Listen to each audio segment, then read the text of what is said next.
Hello guys, good morning. Nandito na naman ulit ako. Una na naman akong nagising kaysa sa asawa ko, no? Kaya ayan, medyo nagmuni-muni muna ako. Pag muni-muni ko ay nagising agad yung asawa ko. Bigla siyang nagulat, no? Na umaga na pala. At mapawa na pala yung labas. Charis. So yun na nga guys, no? Nagising na siya at siya yung magbubukas ng aming tindahan. Kasi nga hindi ko kaya buksan yung aming tindahan kasi mabigat nga yung mga pintuan doon at kayang-kaya ko lang buksan is yung roll up lang. Tingnan niyo yung mga pintuan namin dyan. Ayan, oh. Yan, mga ano yan siya, yung mga planchado na mabibigat. Eh, hindi na ako magbukas-bukas niyan. Ay, kasi, ay baka naman tayo mabughat-bughat. Charis. So nga, yan na tayo. Dito na tayo sa ating tindahan. Hindi pa nakabukas yung roll up. Kaya medyo madilim-dilim pa yung ating paligid ng ating tindahan. Yung asawa ko lang yung magbubukas niyan mamaya. At saka yung bintana lang yung ating buksan ngayong umaga. Akala ko hindi kami magbubukas ngayon kasi di ba Friday.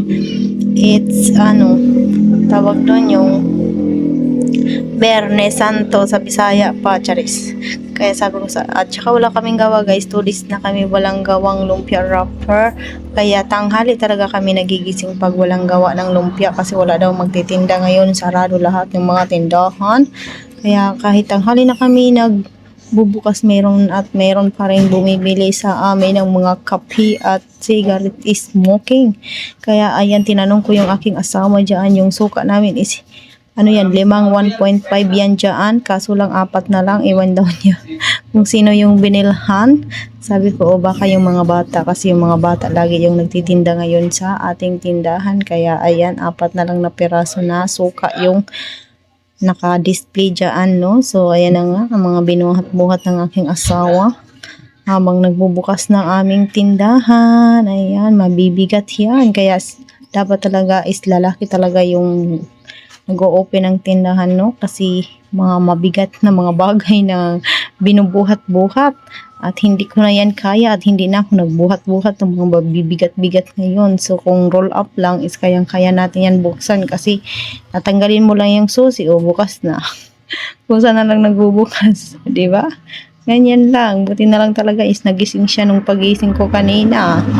Oh, mamaya is walang masyadong bumibili ngayon kasi nga Biyernes Santo. Akala nga ng mga suki namin guys is hindi daw kami mag-o-open kasi tanghali na, diba? Sabi ko, tanghali talaga kami nagigising pag walang gawa ng lumpia.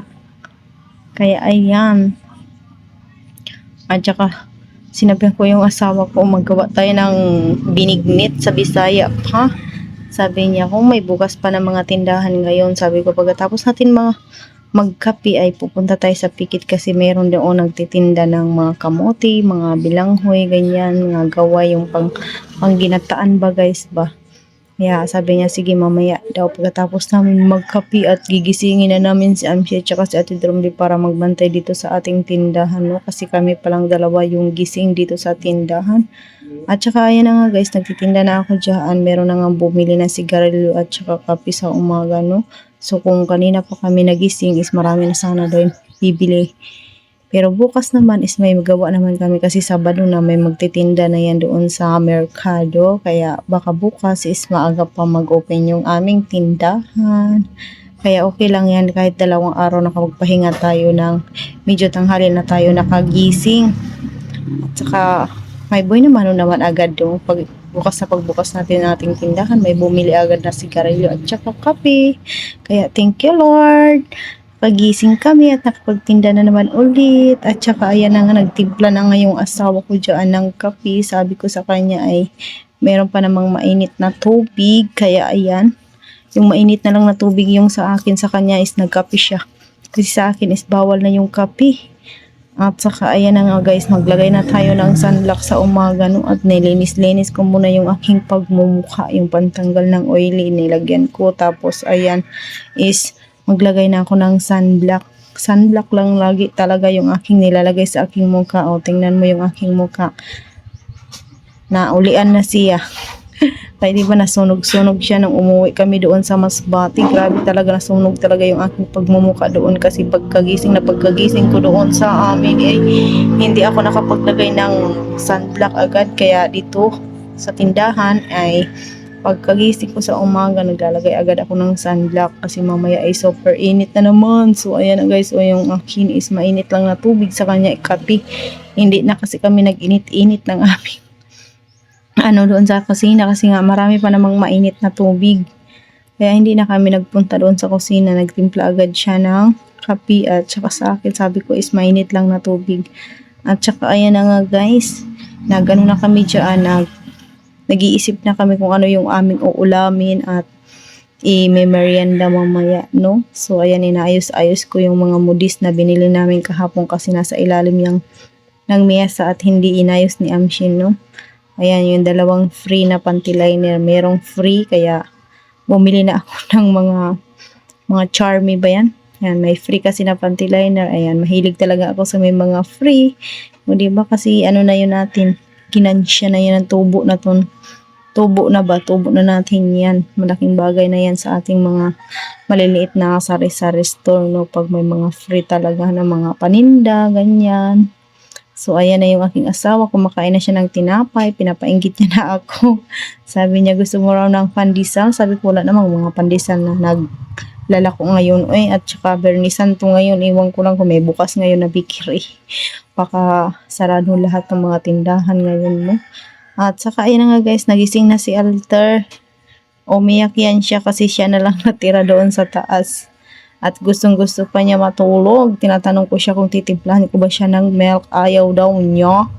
Gusto pa daw niya matulog. Kaya sabi ko doon na lang sa sala matulog, no? Kasi medyo madilim-dilim pa doon sa sala. At lalagyan na lang natin ng unan doon. Kaya pinipilit ko siya guys na mag-milk dyan. Ayaw niya talaga. Gusto pa daw niya talagang matulog. Kaya ayan, pagbigyan natin yung ating anakits. Kaya doon natin papatulogon sa sala para maganda yung tulog pa niya. Ayan, papatulogin natin ulit. Kasi ako is marami pa akong gagawin dito sa tindahan. Para marami naman tayong magawa ngayong araw, no? Akala ko talaga is hindi talaga kami magbubukas ngayon. Pero magbukas pa rin kasi wala naman tayong ginagawa dito sa tindahan. Buksan pa rin natin kasi meron tayong mga kapitbahay na may binibili ng mga nyug, yung magbibiko, yung magiginatan. So, ayan na si Alter. Nag-ano na siya, naghiga-higa na siya. At gusto niyang patayin yung ilaw. Gusto pa nga niya matulog. Ayan, binuksan ko na lang din yung ceiling fan para hindi lamukin yung bata, no? Ayan, medyo madilim-dilim pa dito kaya ayan. At saka ginising ko nga si Alter guys kasi nga aalis na kami. At pupunta na kami doon sa pikit kung merong nagtitinda doon na isda or mga kamote. Kasi merong nasa gilid ng highway, may nagtitinda doon ng isda. Tapos meron sa una-unahan, may nagtitinda din noon mga kamote, mga kamuting kahoy at saka saging. Baka malay mo makabili tayo na magiginatan tayo ngayong Bernisan po. So ayan na nga, lalarga na tayo. Nag-Yakult lang si Alter guys umagang umaga.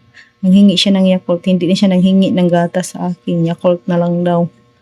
Kaya binigyan ko naman ng Yakult para anuhan na yung tiyan niya.